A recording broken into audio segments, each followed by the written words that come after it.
as you mentioned, like your wife's connections with people who went to MIT and are in Germany or German, what have you.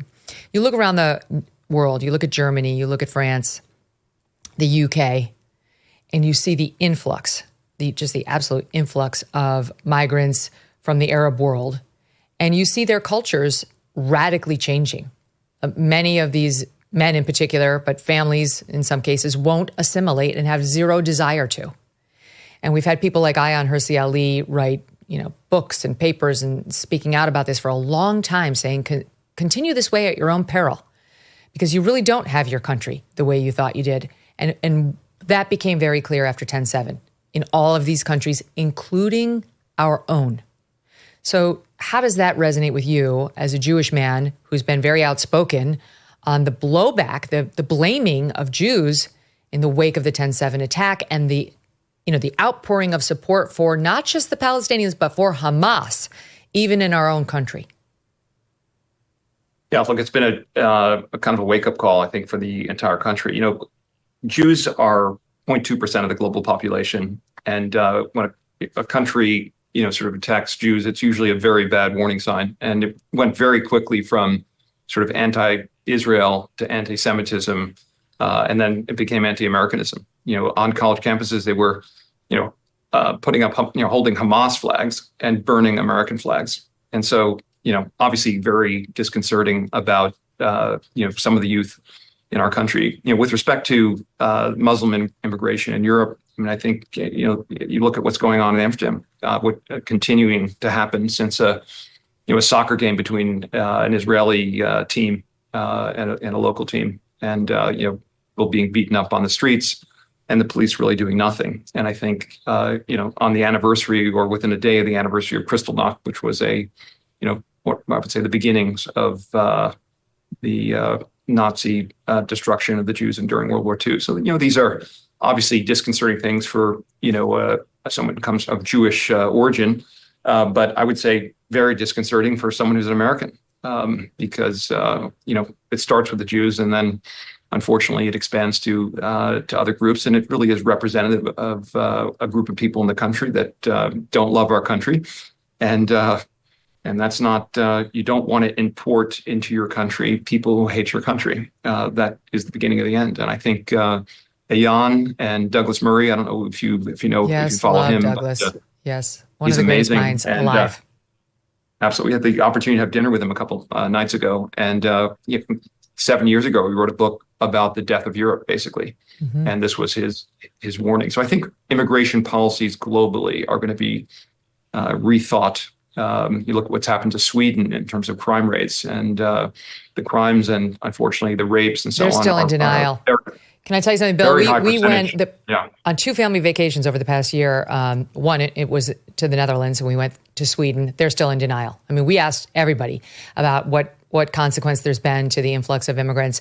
No, it's fine. We love immigrants. We love immigration. That's the kind of country. I'm like, okay, we'll see how that goes for you. And then a year earlier than that, we went to Amsterdam. And it's just crazy to see the what you just referred to, this attack on Israelis there to support a soccer team. When we were there, which was 2 years ago, it was November 2 years ago, they still actively talked about the shame they had in what happened leading up to the Holocaust, and then not protecting Jews better. And they had a Holocaust memorial that they really were very proud of, because they wanted to show, sort of a tone. It's, of course, where Anne Frank hid out and was ultimately found. There's a long history in that particular region when it comes to the mistreatment of Jews, and they seemed to actively feel burdened by it. And then you see this, and the response has been really just pretty feckless. And I wonder, why do you think that is? Do you think that's a migrant problem? What is happening? I think you look at my wake-up call, of course, was actually not October 7th, but October 8th. On October 8th, 34 Harvard student organizations put out a letter basically saying, in the morning after and during a period where there were still terrorists on Israeli soil, basically saying Israel was solely responsible for the acts of Hamas. And to take the side of terrorists after one of the most vile, certainly the most vile terrorist activity probably in our lifetime, it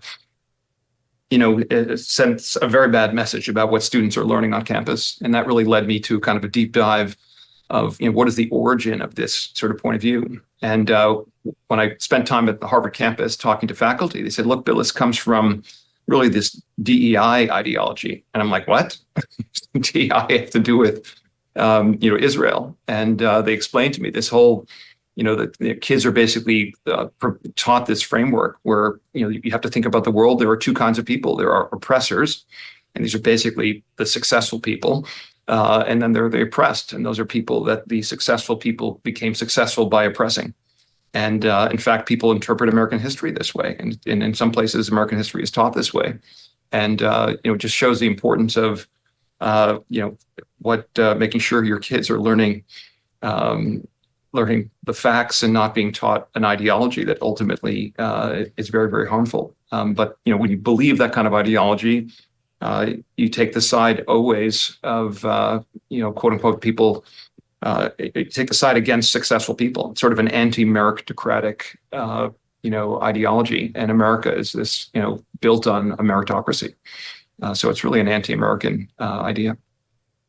It's been fascinating to be where I am watching you sort of come out on these issues and come to grapple with the DEI program. I mean, I think you would admit conservatives were onto this a long time prior, and many of us have been railing about it. I was super late to the party. My first kind of insight, Vivek, who was a friend of mine, gave me a draft of his book, Woke Inc., and I read it, and it really resonated with me. I actually gave him a blurb for the back cover, and people were kind of surprised. Bill, you gave a blurb to the back of Woke Inc.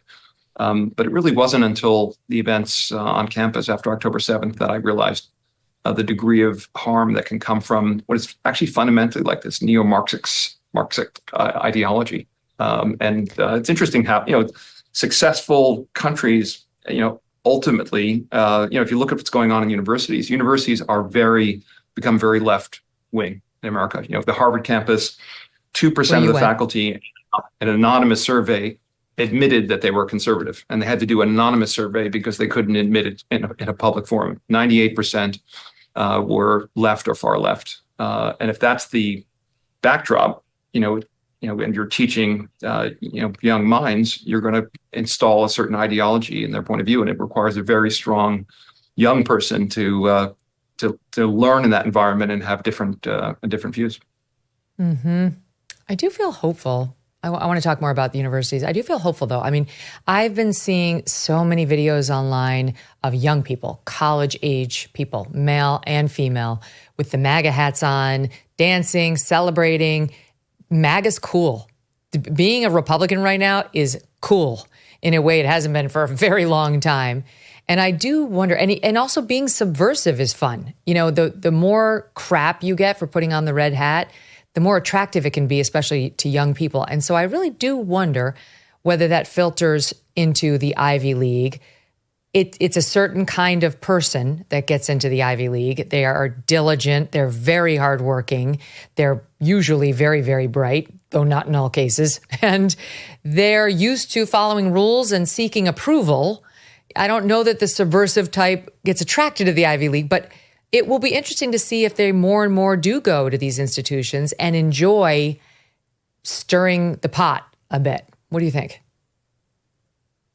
I think if you've listened to President Trump speak about his plans for higher education, and I think universities are going to have to broaden perspectives on campus. You're already seeing this at places like, Harvard, Yale, Princeton, where the alumni base is withholding donations because they're concerned about the ideologies that have developed on campus. So there's some combination of financial pressure, alumni pressure, litigation, as they have not provided a safe environment for their student bodies. They've allowed sort of anti-Semitism to emerge. Elise Stefanik, who's now going to be at the UN, has really been a very powerful advocate for kind of fixing. Yeah, she's amazing on fixing the problems on campus. So I think we bottomed, I would say, sometime around October 7th, October 8th.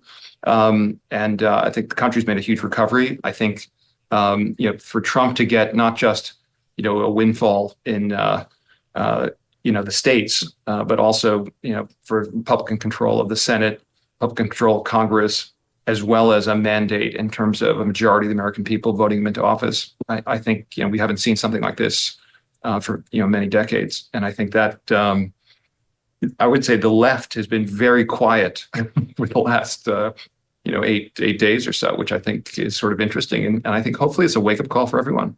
And then, of course, markets have done very well, and markets uplift, many people, whether you're a pensioner or whether you're an active person on Wall Street. And I think that lifts the mood, certainly, because a stronger market, stronger economy will help everyone.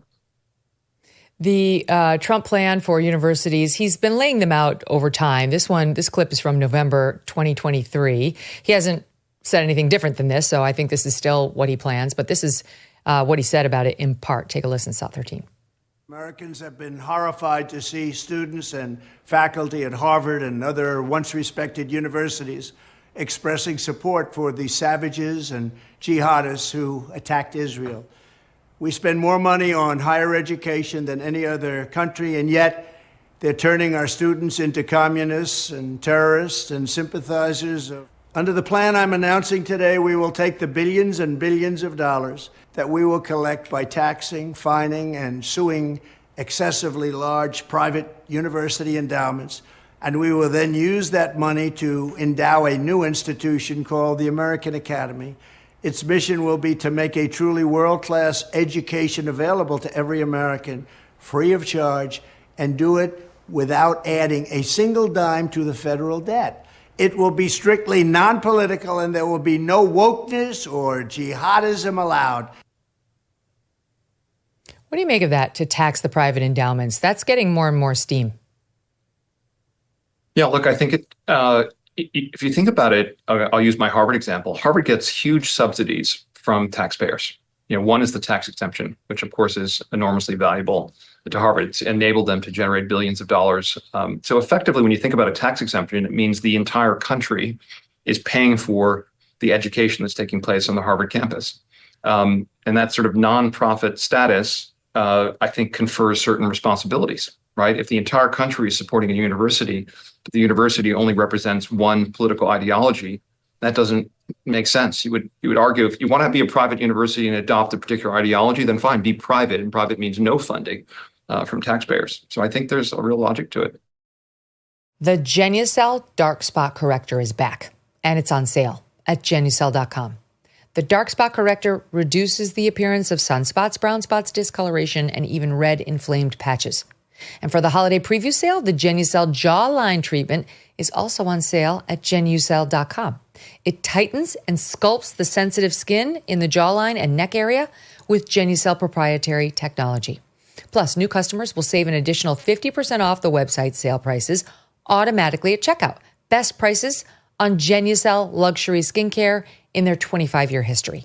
Go to Genucel.com now, order any bestseller or even the Genucel Complete Skincare Package, which includes the classic Genucel Bags and Puffiness Treatment and the Immediate Effects product, all at massive discounts, and still save an additional 50% off your first order at checkout.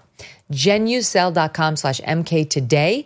That's GENUCEL.com/MK. And as a special gift, every package order includes a limited edition beauty box with 2 skincare essentials, absolutely free with your order. Genucel.com/MK.